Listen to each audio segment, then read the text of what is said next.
This is Josh Laddick with GSA Focus, and today is Friday, April 23rd of 2021.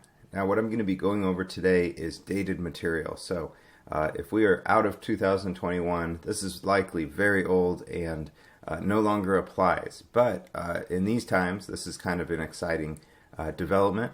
It helps out GSA contractors in a number of ways, and in other ways it's not so helpful. So let's go ahead and dig in. So long story short, GSA sent out an email notifying everybody that there is a temporary waiver of certain MAS solicitation requirements to support the government's response to COVID-19.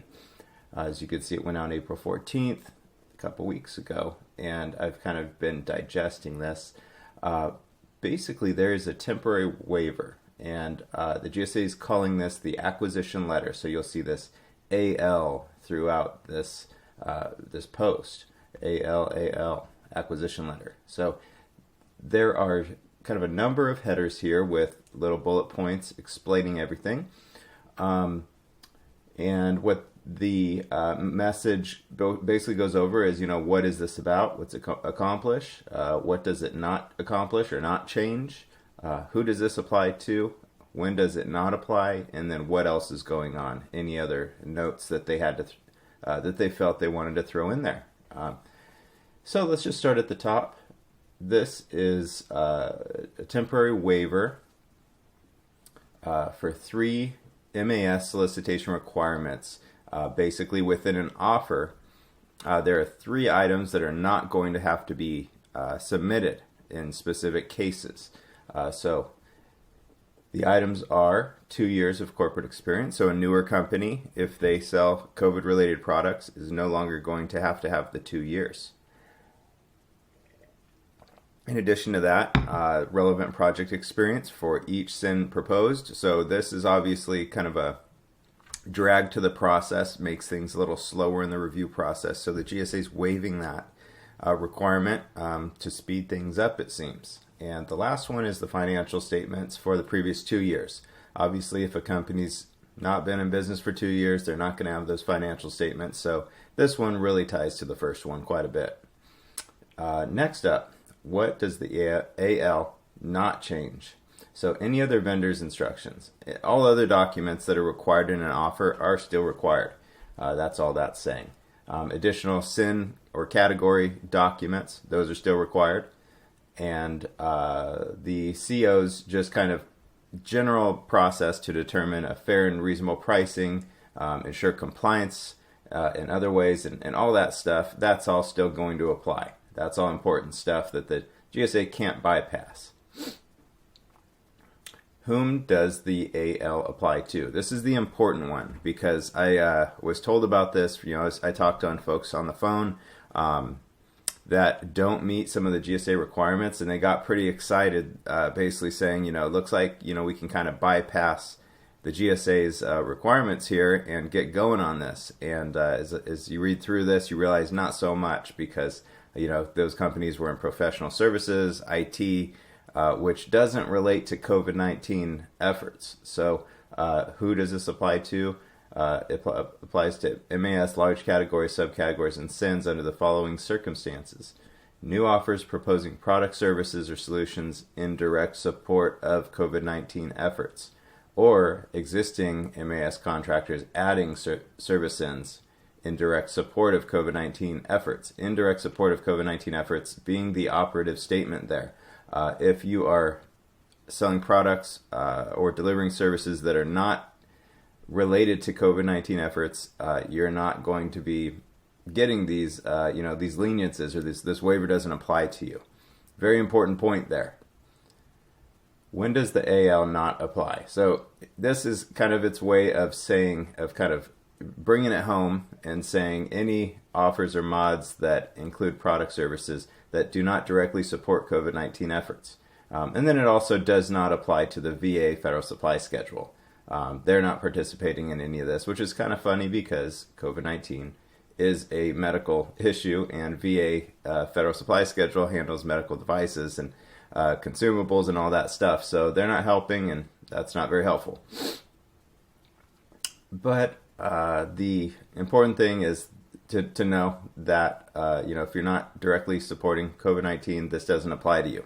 That's kind of a subjective thing. Maybe you think you do. Maybe the GSA thinks you don't. I'm expecting a couple companies that are on the fence, and they have to kind of make a case, put out the narrative to the GSA, and could do some convincing that this waiver applies to them. But most companies, I don't think it's going to apply to them. But that's not bad news altogether, or maybe that part is, but there is some good news. The GSA is going to be deferring MAS contract cancellations. So this applies to everybody. Contract cancellations basically happen when somebody doesn't meet the minimum sales requirement, $25,000 in the first 2 years, $25,000 every year after that. So the GSA has grown teeth on this over the years, and past 2, 3, 4 years, there have been a lot of contract cancellations for companies not selling off their contract. That's going to be put on hold, and the GSA is not going to be canceling contracts. They didn't give the exact terms to this. They may still cancel contracts in certain situations if they want to, especially for compliance. But minimum sales isn't going to be a big part of that criteria anymore. They understand. I think this is in response to 2020 just being a really wacky sales year for GSA, and for just a really wacky year for everybody altogether. So the GSA is not going to hold companies to that minimum sales requirement, knowing that 2020 the spend was very abnormal. Funds were diverted to COVID-19 that otherwise would have been used for professional services, for all sorts of goods and services. So GSA is going to kind of give a pass on that. Don't know when this is going to end. If you have a GSA contract, don't rest on your laurels. Keep on getting out there and trying to sell. We don't know if this is going to end in 6 months, a year, 2 years. I would expect once the economy shows signs of kind of a good recovery, GSA is not going to give you this waiver anymore. They also issued a non-availability determination for trade agreement by American statute and so on to temporarily award non-TAA compliant products to support COVID-19 requirements. And that also kind of applied to the Ability One program, purchase exceptions, implementation of emergency acquisition flexibilities, so increase the micro purchase threshold and so on. So they made some other changes that are somewhat helpful, but these three really are kind of wrapped in the same category, and they all really relate to COVID response items as well. The big one is the trade agreement. There's never, in the 15 years I've been doing this, there's never been a way around the Trade Agreement Act. It's pretty ironclad. The GSA let kind of a small door open for only COVID-19 related items. This actually went live on the contract requirements and modification guidance page a while back, where they released special documentation for it, spreadsheets, and special instructions, all that stuff. But of course it's important to note if you're selling non-compliant items from China, or non-COVID related items from China, you're not going to be able to get those on through this. This is only if you're selling. This probably comes down to gloves. Gloves are surgical gloves, medical protection gloves. Those are only really made in China. I've talked to a lot of people about that, and that's pretty much what I've always heard. Nobody makes those anywhere but China.